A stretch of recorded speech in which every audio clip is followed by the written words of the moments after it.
Masechet Shabbat résumé du Daf Kuf Lamed Tet. La Gemara commence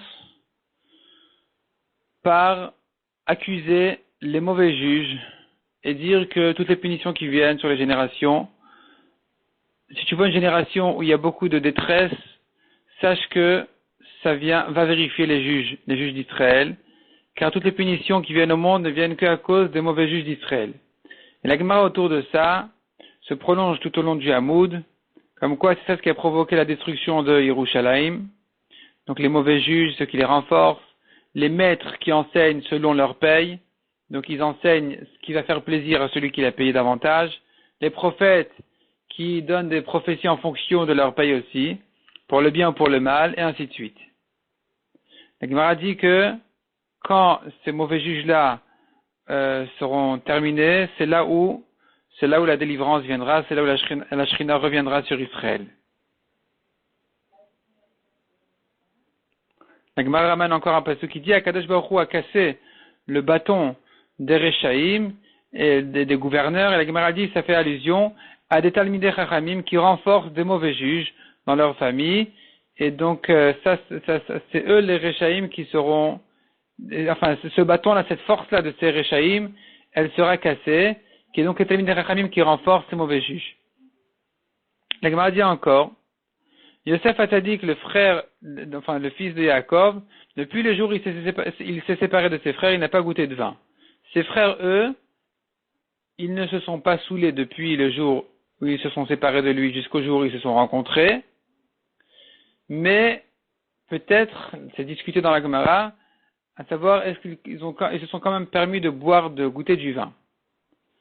Encore une chose, dit la Gemara, dit Rabbi Malai, par le mérite que Aaron s'est réjoui de voir la grandeur de son frère Moshe, il a mérité d'être Kohen Gadol et de porter donc le Choshen sur son cœur.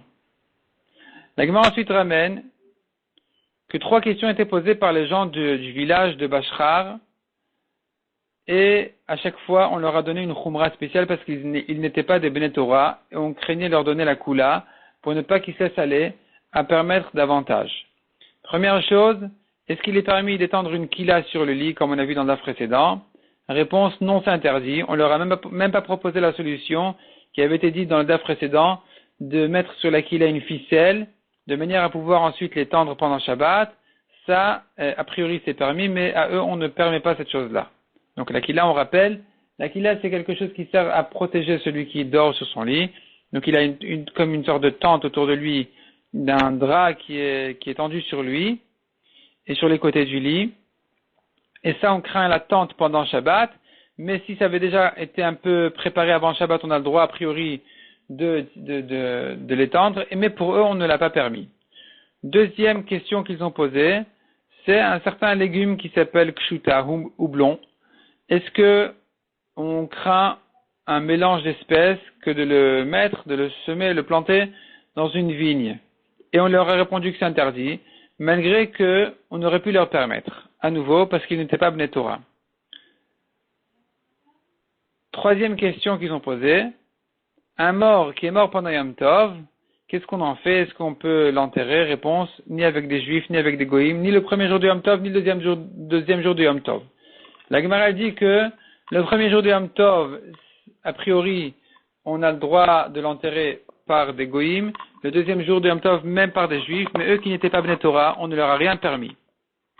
La Gemara ensuite dit, un homme a le droit de s'envelopper avec une kila, avec ses ficelles, et de sortir comme ça au Reshut Harabim. Il ne craint pas que ça s'appelle porter au Reshut Harabim quelque chose qui n'est pas un vêtement. Les ficelles ne sont pas assez battelles, c'est accessoire au vêtement, il n'y a pas de problème. Malgré tout, dit la Gemara, en ce qui concerne un talit avec des titiyot qui ne sont pas cachères, ici, on dit que ça s'appelle porter les titiyot. Ça s'appelle, oui, les porter s'interdit pendant Shabbat Minatora, si les titiyot sont pas cachères.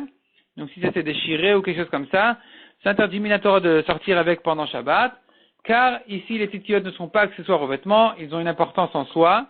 Et donc, si c'est cachère, ça fait partie du vêtement, on a le droit, mais sinon, c'est interdit Minatora. Donc, de sortir avec au Reshut Harabim. La Gemara maintenant retrouve l'histoire de la passoire.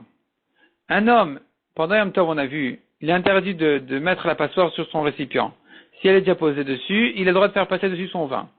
un homme qui n'a pas de passoire sur son récipient, il peut faire une ruse, une harama. Il dit, je prends la passoire, je la pose sur le récipient, il dit, mais c'est que pour mettre des grenades, c'est pas pour filtrer mon vin. Et il met les grenades, et ensuite il fait filtrer son vin. Mais s'il met pas les grenades, c'est interdit parce qu'on voit très clairement qu'il n'a fait ici qu'une harama. Contrairement au cas de quelqu'un qui pendant Chol HaMoed prépare sa bière, et que, alors qu'il en a déjà, il la prépare pour la boire et il va la boire pendant Chol HaMoed même. On lui dira pas, ah, mais tu en as déjà, va la sortir de l'armoire.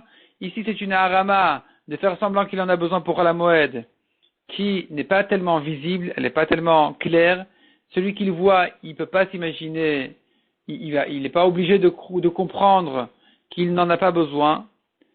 Et pendant Yom Tov parce qu'il en a déjà, pendant Chol HaMoed parce qu'il en a déjà. Et donc ça sera permis a priori de le faire. De faire donc cette harama, de faire semblant d'en avoir besoin, effectivement, de la boire pendant Chol HaMoed. Tandis que chez nous, s'il n'a pas mis les grenades, c'est interdit. La Gemara dit encore, pour un jeune chacham, un jeune talmid chacham, il est permis de faire une harama dans un issour de Rabbanan, parce qu'on ne craint pas qu'il va en arriver à transgresser le issour de Rabbanan. La Gemara donne deux exemples à cette halakha. Mishnah suivante. On a le droit de faire filtrer de l'eau, donc de faire passer de l'eau, de mettre de l'eau sur les shmarim, sur les morceaux du vin, du fond du tonneau, pour faire sortir le jus. On a le droit aussi de filtrer le vin sur des tissus, ou bien un panier. Tout ça c'est permis pendant Shabbat, et la Gemara ajoute quelques précisions dessus. Donc la Gemara dit, si le vin est déjà limpide ou l'eau est propre, on a le droit de la filtrer. Sinon, c'est interdit, sauf si vraiment de toute façon tout le monde en ce moment a l'habitude de prendre le vin trouble, on aura le droit de le filtrer parce que de toute façon ça ne s'appelle pas qu'on l'a réparé, il n'était pas abîmé, il était buvable même sans ça. En ce qui concerne filtrer le vin, donc avec des chiffons, il s'agit, dit la Gemara, à condition de ne pas faire un creux, donc quand il met le chiffon en question dans le récipient, qu'il fasse attention de ne pas faire un creux là-bas, parce qu'il doit faire un changement de chol, ou bien il risque de l'essorer ensuite. Quand il fait filtrer son vin dans un panier, il doit faire attention que ce panier-là ne soit pas haut du fond du récipient d'un téphar, parce qu'à nouveau, on a un problème de OL.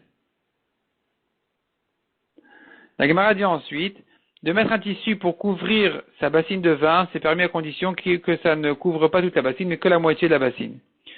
Autre chose, dit la Gemara, d'enfoncer, de bloquer toutes sortes de pailles, de brindilles sur son récipient de manière à verser le vin dessus pour le filtrer, c'est interdit parce que c'est vraiment comme une passoire. Cependant, dit la Gemara, on a le droit de verser doucement, de verser d'un tonneau à un autre de la bière, en faisant attention que les mauvais morceaux restent dans le premier tonneau et qu'ils ne se renversent pas avec le deuxième, à condition de ne pas en arriver jusqu'aux dernières gouttes, parce que dans les dernières gouttes, ça s'appelle vraiment le trier. La Mishnah dit ensuite, il est permis de filtrer un œuf pour donner de la couleur, donc le jaune il descend, ça donne de la couleur à la moutarde. Ça s'appelle l'œuf, le jaune et le blanc, les deux sont un aliment. Ici, ça ne sert que à mettre de la couleur, donc il n'y a pas un problème de boraire. Ça s'appelle pas un tri de bon le mauvais du bon, le bon du mauvais. De toute façon, ici, les deux sont bons, donc il n'y a pas de problème. Il est permis aussi, la Mishnah dit, de préparer un mélange de vin avec du miel et d'autres épices pendant Shabbat. Selon Rabbi Yehuda, pendant Shabbat une petite quantité, Yom Tov un peu plus, Chol HaMoed, même un tonneau. Selon Rabbi Tzadok, tout dépend du besoin des invités.